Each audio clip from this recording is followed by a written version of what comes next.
এখানে আমরা দুই দিন আগে একটা ঘটনা আমাদের কাছে অভিযোগ আসার প্রেক্ষিতে সহজ.com এর বিরুদ্ধে আমরা আইনগত ব্যবস্থা নিয়েছি এবং তাদেরকে আমরা নিষেধাজ্ঞা দিয়েছি যে টিকিট বিক্রি না করার জন্য। অতিরিক্ত 1 পয়সাও নিয়ে টিকিট বিক্রি করা যাবে না, ওই নিষেধাজ্ঞা দেওয়া হয়েছে।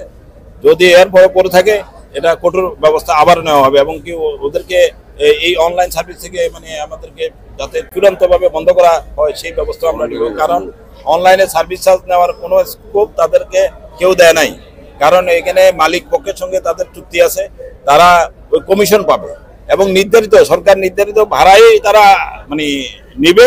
অনলাইনে টিকিট বিক্রি করবে নির্ধারিত ভাড়ায়, যেটা সরকার নির্ধারিত, কিন্তু এর অতিরিক্ত চার্জ নিতে পারবে না। অতিরিক্ত এখানে তারা তাদের লাভের অংশটা হলো মালিকদের, যাদের টিকিট বিক্রি করবে তাদের একটা অংশ তারা কমিশন হিসেবে পাবে। ওইভাবে কিন্তু মালিকদের সঙ্গে আমি কথা বলেছি। তো সুতরাং তাদের এইটা কোনো বৈধতা ছিল না, যার জন্য আমরা সহজ.comকে আমরা 50,000 টাকা জরিমানা করেছি এবং এই নিষেধাজ্ঞা দিয়েছি। বিআরটির চেয়ারম্যান সাহেব যেটা দেখতে চাইছে, ওই জেলা আছে, জেলার রোডের আপনার বিআরটির আছে, কিন্তু থানা লেভেলের নাই। এটা পিরোজপুর জেলার মধ্যে পড়ছে হলো আপনার সরবকাঠিটা, ঠিক আছে। এটা ধরছে সেটা হলো যে সরবকাঠির রোডটা কোথায়, কিন্তু সরবকাঠির কোনো রোড নাই। এটা হলো জেলাব্যাপী, পিরোজপুর জেলার মধ্যেই সরবকাঠি, এটাই সাধ্য। সেই ক্ষেত্রে এটাকে একটা সমস্যা মনে করেন কেন আপনারা? এটা তো একটা সমস্যা, এটা সমস্যা। এখন বিআরটির অ্যাপ্লিকেশন করতে হবে আমাদের, যে সরবকাঠি রোড বিআরটি যদি অনুমোদন দেন সেইভাবে আপনার কাজ করতে হবে। এই যে ধরেন আপনাদের রুট পারমিট নেই, কিন্তু তা আপনার টিকিট বিক্রি করছেন, এটা অপরাধ? কোন ধরনের অপরাধ?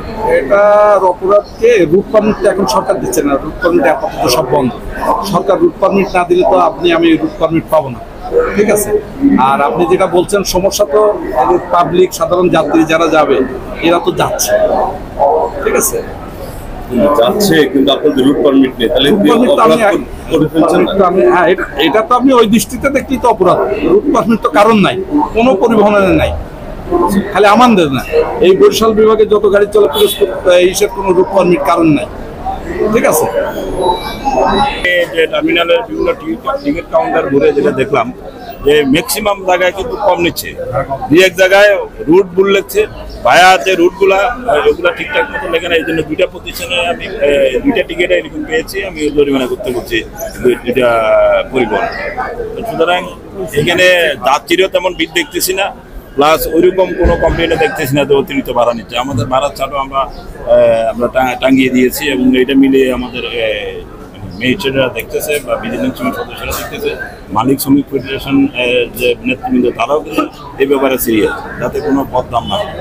আমি অনুরোধ করব কোনো পরিবহন যাতে অতিরিক্ত ভাড়া না নিতে পারে, এই জন্য যাত্রী সাধারণের প্রতি আমার অনুরোধ, আমরা ভাড়ার চার্ট দেখে ভাড়া দিবেন এবং টিকিট ওইভাবে দেখে শুনে নেবেন এবং অতিরিক্ত 1 টাকাও ভাড়া দিবেন না। যদি অতিরিক্ত কেউ দাবি করে টিকিট কাটার আগেই এখানে আমাদের টার্মিনালে ফিক্সড ম্যাজিস্ট্রেট আছে, এখানে আমাদের ভিজিলেন্স টিমের ওখানে যে টিম কাজ করতেছে এখানে তাদের অফিস আছে, সেখানে কমপ্লিট করবেন।